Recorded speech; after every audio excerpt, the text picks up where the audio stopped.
بسم اللہ الرحمن الرحیم۔ السلام علیکم۔ آج ہم جس سبق کی بلند خوانی کریں گے اس کا نام ہے ملائکہ۔ ٹھیک ہے، آپ لوگ میرے ساتھ ساتھ اس کی بلند خوانی کیجیے گا۔ ملائکہ عربی زبان کا لفظ ہے جس کے معنی فرشتے کے ہیں۔ فرشتے اللہ تعالیٰ کی نورانی مخلوق ہیں جو اللہ کے حکم کے مطابق مختلف کاموں میں لگے ہوئے ہیں۔ سب سے زیادہ شان والا فرشتہ حضرت جبرائیل علیہ السلام ہے جو اللہ کا پیغام نبیوں اور رسولوں تک پہنچاتے ہیں۔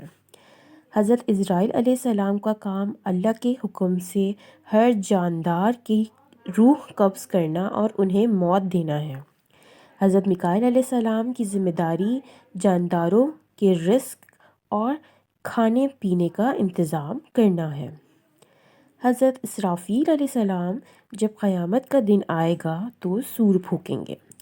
سور اس آلے کا نام ہے جس سے خوفناک آواز نکلے گی۔ اللہ کے وہ فرشتے جو انسانوں کے اچھے اور برے کاموں کو لکھتے رہتے ہیں وہ کرامن کاتبین کہلاتے ہیں۔ ہر انسان کے ساتھ اس کے اچھے برے کاموں کو لکھنے والے فرشتے ہوتے ہیں۔